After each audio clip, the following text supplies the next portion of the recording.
Olá pessoal, meu nome é Leonardo Parente, sou professor de História. Antes da gente começar nossa aula de hoje, queria pedir para vocês se inscreverem no meu canal, dar um like e clicar no sininho ali para receber as notificações, certo? Então, vamos lá. Bem, a gente vai abordar hoje o conteúdo que chama-se Diáspora Africana. Mas o que seria diáspora? Bem, diáspora seria dispersão ou você, no caso, ser forçado a sair de um local. Bem, a diáspora africana ocorreu no momento onde a escravidão no Brasil está começando a se instituir. Então, diáspora quer dizer dispersão, saída forçada, já que os africanos eles foram obrigados a vir para o Brasil, eles não queriam vir. Então, a gente vai entender um pouquinho como é que se deu essa escravidão, como é que os europeus conseguiram tantos escravos para vir para o Brasil. Será que era tão fácil? Será que não era? Então a gente vai começar abordando isso aí, certo? Então, quando os europeus chegaram lá na África, o sistema de escravidão já existia. Porém, como era que funcionava? As várias tribos que existiam, reinos, clãs, né, que são famílias, eles já viviam em guerras constantes entre eles. Então, uma tribo que era vencida pela outra acabava tendo seus membros como escravos.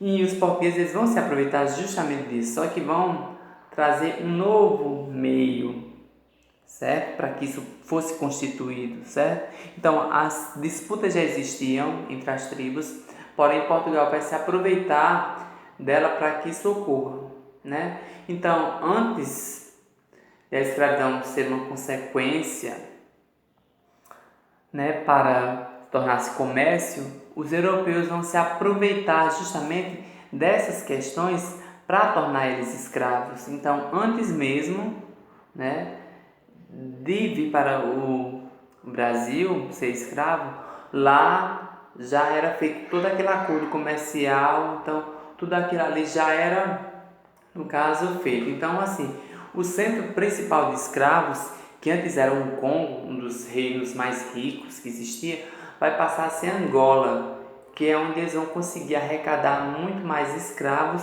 e trazer esses cativos para vir trabalhar no Brasil. Então, se antes era o reino do Congo, agora passa a ser o reino de Angola.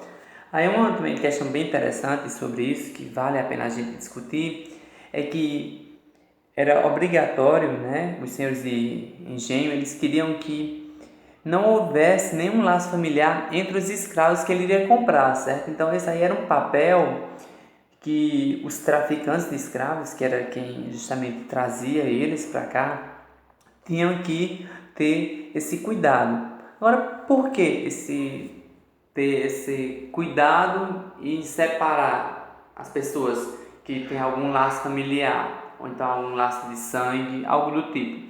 Era justamente para evitar que quando eles estivessem aqui no Brasil, já trabalhando, né, devido às péssimas condições de vida, trabalho duro, que era 7 dias por semana, 30 dias por mês, 365 dias no ano, né? Não tinha descanso nenhum. Então, para isso, aí, para evitar uma rebelião entre eles, era importante que fossem pessoas que não falassem nem o mesmo idioma, já que cada tribo africana, ela tinha sua língua materna, tinha sua língua própria. Então, os senhores de engenho, para evitar que isso viesse a acontecer, eles acabavam justamente, né, pedindo isso, fazendo essa escolha. Então, quando chegava aqui no Brasil, que ia para o grande mercado de escravos, né, os traficantes eles mesmos já alertavam os senhores de engenho e diziam mais ou menos, né, quem era quem, para que ele pudesse haver esse cuidado. Então, muitas mães eram separadas dos filhos, muitos maridos eram separados das esposas, irmãos também eram separados, ou seja, era evitar qualquer tipo de laço que pudesse justamente prejudicar, no caso, o comércio, já que era algo que gastava bastante. Agora, vamos entender aí como é que o escravo tornou-se opção para o Brasil, já que era uma opção bem cara, certo? O índio, ou indígena, ele se mostrou completamente inadaptado àquele trabalho, certo? O indígena ele era acostumado a uma vida mais livre, sem aquela obrigação daquele trabalho escravo. Sem falar ainda mais que os jesuítas se aproveitaram dessa situação. Eles diziam que o indígena ele tinha alma. Se ele tinha alma, ele poderia ser salvo e se converter ao cristianismo. Já o negro não. O negro não era humano, não tinha alma, então não podia ser salvo. No caso, cabia apenas ao africano ser escravizado e pronto. Já que ele não tinha alma, não tinha salvação e, no caso, não tinha como. Com essa ajuda a mais dos jesuítas, né, a mão de obra escrava africana acabou sendo, no caso, predominante em todas as atividades que o Brasil vai desenvolver. Desde a cana-de-açúcar, que vai ser a primeira atividade com que eles vão se engajar, que saía no século XVI, vai se estender até o período da mineração, já pegando o século XVIII, e ainda o café, que vai pegar no século XIX. Ou seja, eles são a base de todo o trabalho e todo o desenvolvimento que o Brasil, no caso, vai prosperar. Sem falar ainda mais, né, que vai se tornar um bom negócio para os traficantes de escravos, certo? Já que eles vão se valer disso aí para trazer cada vez mais, no caso, esses escravos para o Brasil. Aí um detalhe também interessante que o escravo acabou se tornando uma opção em vez do indígena, porque a cada vez mais você percebia que a população indígena ela estava diminuindo em relação ao que era. Quais são alguns exemplos dessa diminuição? Por exemplo, no caso, as epidemias, que eram doenças que vinham da África, da Europa, e o organismo do indígena ele não era acostumado a essa epidemia, então ele não tinha como produzir anticorpos para combater essas doenças, então acabou dizimando boa parte.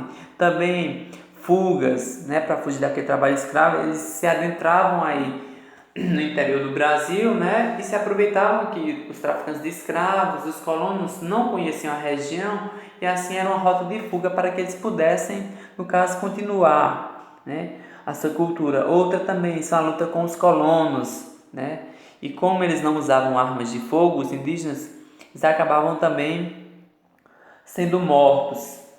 E essa aí é o que facilita com que o escravo negro, por não conhecer isso, né, as rotas de comércio do Brasil, acabar também aí entrando para ser a principal mão de obra. Então o tráfico vai acabar provocando, na verdade, uma grande desestruturação das guerras que existiam lá na África, porque aquelas guerras que antes eram tribais, por conflitos religiosos, conflitos administrativos, culturais, agora vai passar a ser um comércio. Então, os portugueses eles vão acabar incitando uma tribo a lutar contra outra, para que dessa maneira eles pudessem justamente acabar se sobressaindo. Quando eles chegavam no Brasil, os principais pontos, né, que eles eram encaminhados e vendidos para os senhores de engenho era na Bahia, Pernambuco, Rio de Janeiro e também Minas Gerais. Eram os 4 pontos principais de comércio aqui no Brasil. Para a Bahia, que para a Bahia, que na época era a capital do Brasil, nós tínhamos aí as nacionalidades que vinham da Nigéria, da Omé e também da Costa do Marfim. Já para Pernambuco, Rio de Janeiro e Minas Gerais, vinham africanos do Congo, da Angola e também do Moçambique.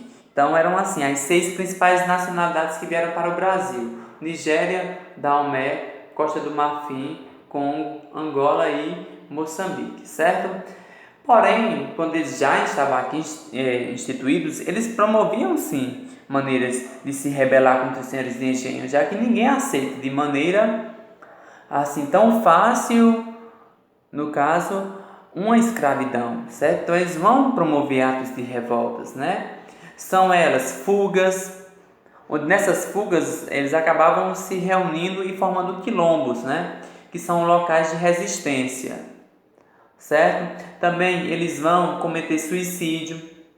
Devido à falta de esperança, você não tem mais outra opção de escolha. Então, o suicídio vai acabar sendo uma dessas opções. Também eles vão cometer assassinatos, vão matar seus senhores de engenho, seus capatazes, senhores do mato, como uma forma de se rebelar também.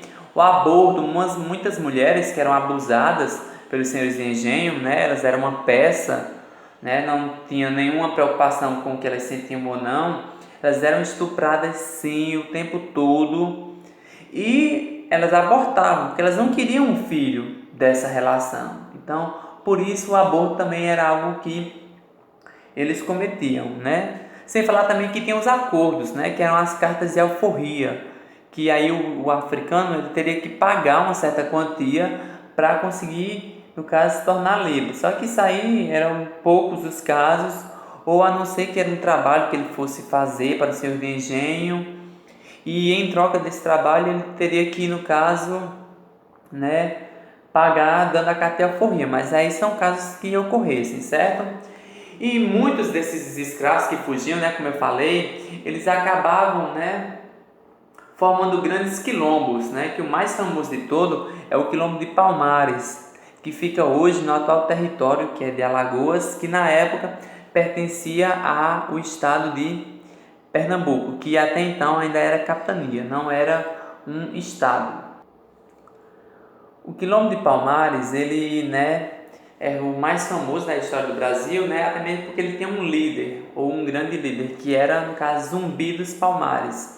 Que Zumbi, o nome dele era Francisco, né, já que ele foi criado por um padre jesuíta, só que ele se rebelou contra os preceitos religiosos e acabou adotando o nome Zumbi, que era um nome africano, certo? Então, o mais famoso líder da resistência africana foi Zumbi.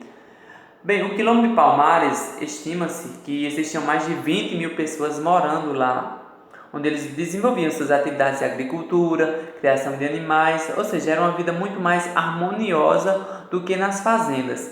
Porém, Domingos Jorge Velho, um dos maiores bandeirantes no Brasil, ele vai fazer várias expedições para encontrar o quilombo de Palmares e assim acabar com a resistência. Em 1694, eles, junto com soldados, invadem o quilombo e destroem toda aquela estrutura que existia lá, certo? Zumbi e aqueles que conseguiram sobreviver ao ataque fogem para outras regiões para armar um contra-golpe. Só que na batalha com os portugueses, Zumbi acaba sendo morto no dia 20 de novembro de 1695, ou seja, quase um ano após o ataque. Eles vão se reunir, se organizar, porém com a morte de Zumbi acaba assim também a resistência africana, né? E com isso a grande maioria deles ou vão morrer no conflito lá, ou então vão ser presos e voltar para as suas fazendas, né, antes de fugirem, certo? E essa data de sua morte, 20 de novembro, acabou no Brasil tornando-se o Dia da Consciência Negra, que é para um dia para a gente repensar todas as crueldades que foram feitas e tentar rever, mas sem nunca esconder aquela história, certo? Bem, pessoal, nosso vídeo vai ficando por aqui, tá bom? Queria dizer para vocês que a gente vai ter mais vídeos sobre a África, já que é um continente riquíssimo, né, onde a gente vai poder debater outras questões. Só que antes eu queria pedir para você se inscrever no canal mais uma vez, dar aquele like, ativar o sininho para receber as notificações, tá certo? E a gente se encontra no próximo vídeo, tá ok? Esse foi sobre diáspora africana, que quer dizer dispersão, saída forçada, já que eles foram obrigados, ok? Valeu, um abraço e até o próximo vídeo.